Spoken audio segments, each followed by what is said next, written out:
Hey guys, doing another video for you here.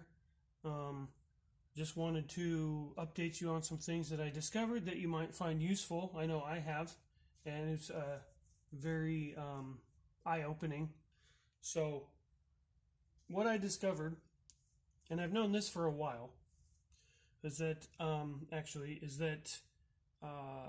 most Ford engines, I don't know about all the newer ones, the lifters are the same diameter. The bore is exactly the same. This is a lifter out of a stock 2.9. It doesn't have the oiling hole you can see right there because that one doesn't oil through the push rods.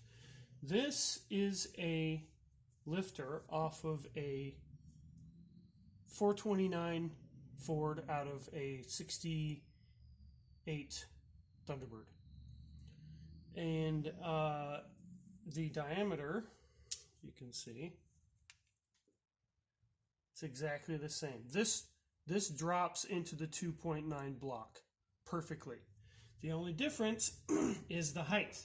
Now, this is the lifter that I've already got it kind of taken apart there. This is the lifter that Tom sent with the kit.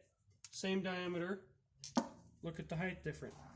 It is the height of a 429 big block Ford, which is also the same as a small block Ford. Small block Ford lifters will drop right into the 2.9 and work. And then something else interesting I discovered was we're going to use the 429 one because I don't know where any of the other lifters are for the kit. I did something with them. I can't seem to find one really quick. But you'll get the idea of what I'm about to tell you here. So this is the push rod from the kit that Tom sent. Okay. This is the push rod from the kit I had from Manton push rods you saw in one of the other videos that I had to have custom made. Now, there is a difference I'm going to have to use this one because it's not working because the height is different. Now, if I push this down to about where it goes, the height difference puts it at about the same. Hang on a second. Let me see if I can find one of those other lifters.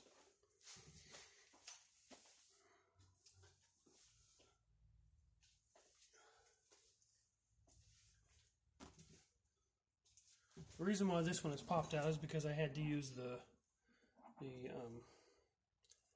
little clip out of there. Anyways,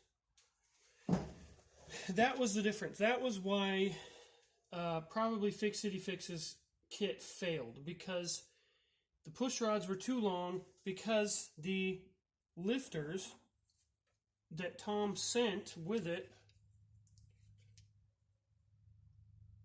are taller. They go in and they work, but you got to have a shorter push rod.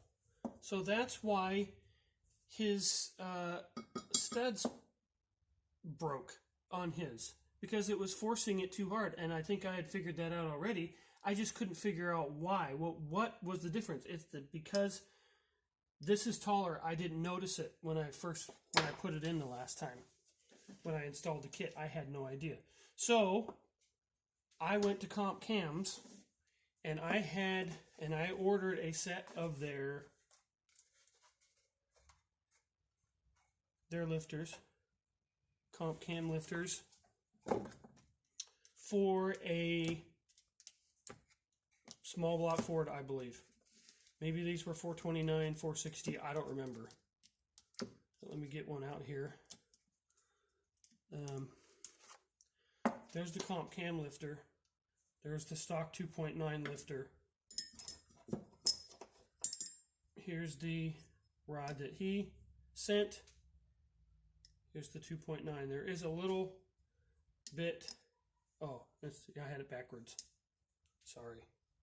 I'm getting over having a cold, so I'm a little not braining right now. So there's that. You can see that there is obviously a size difference. So that's why these worked. So something I'm discovering, what I discovered is that you could practically build this kit on your own. Comp cams lifters, Manton push rods, these rocker arms, these are self-aligning roller rockers from Harlan Sharp. All of these things you can get. Tom sourced everything from other companies, as well as these studs. The only thing that he made himself was this bar. Now, if you have the means and you can have somebody machine you this bar, you can make your own kit for probably less than you can buy it from Tom. You just have to have somebody make the bar for you, which I kind of find frustrating. I know he put a lot of work into it. You know, he had to charge for his time to engineer this thing, which is great. However, there are engineering issues. He didn't think of everything. He should have known that you cannot use a longer rod with a longer lifter. You just can't do it. And it's been proven that it doesn't work. So, something I did do with these is I opened them up and to clean them, because the ones that Tom sent, something was wrong. I don't know what happened. Some of them, excuse me, I'm getting over that cold. Something, I don't know what was wrong with them. Some of them were bleeding down. Some of them were not. So when I went to make the adjustments and I was spinning the engine over, I was adjusting it. Again, it was opening up the valve and not compressing the plunger like it should have. So I was opening up the valve the distance that I should have been preloading the plunger, which is what caused problems with the 2.9. And it's very frustrating.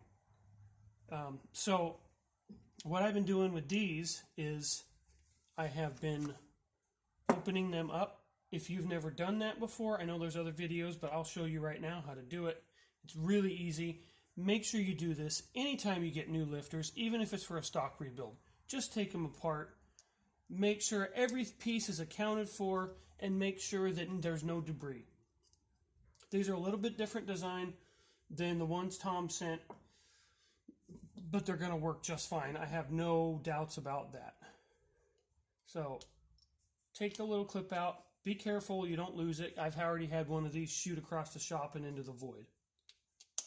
You know the void. I know you do.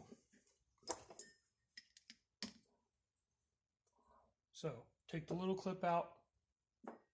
What I did is you just dump it out. Here's the metering, the little metering plate. You can see down in there, there's a little ball. That's the check ball. You just go and you just kind of relieve the pressure and pull it. Here's your plunger, and the spring is in there. So what I've just been doing is cleaning it out real quick.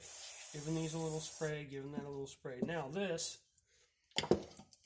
is where your check ball is, in that little housing. That is what pulls oil into and then hydrolocks the lifter so that you get lift. So you can, these are just pressed on. Just pop this off really quick. Watch out, there is a spring in there. You don't want the ball to go shooting across the shop. And that's really all there is to it. It's really simple. Clean it. A little spray in there. Give the ball a little spray of the spring. Turn this back over. Push this back down in there. Give it a little push just to hold it. 10 millimeter socket over the top. Whoop. Give it a little tap. too hard. Boom. Put your spring back in there. Push that down in there. Put your metering plate in. And that. Use a push rod. Push it down. Put your clip in there. Boom. Done. And it depresses fully. So I've been going through every one of these and doing that. Now, I have 4 extra that I don't need, which is fine. You can try getting ones for a 300 straight 6. Sorry, excuse me. Because they're the same size. The 300 straight 6 uses the same size. I just wasn't sure of the seat height. The seat height is how the distance between this and I believe it's the or the top of this and the bottom of your little cup. So that's it. You can use Ford regular Ford push lifters. You just have to get calculate the right size push rod. And so that's it. I'm still waiting on my gasket set to come. As soon as I get this thing back together, I'll fire it up again and we'll see. I'm going to be honest with you guys though. If this doesn't work and if this keeps giving me problems and giving me problems, I will probably switch back to the stock system because I can't keep doing this. Because there's nothing wrong with the stock system. It just didn't have the lift that I wanted, and I like the roller rockers. So I'm not going to give up so easily, but just so you know, I'm not going to do this indefinitely. So thanks for watching. I know the video is a little long, but I think maybe some of this information could be helpful to you. Thanks for watching. Bye.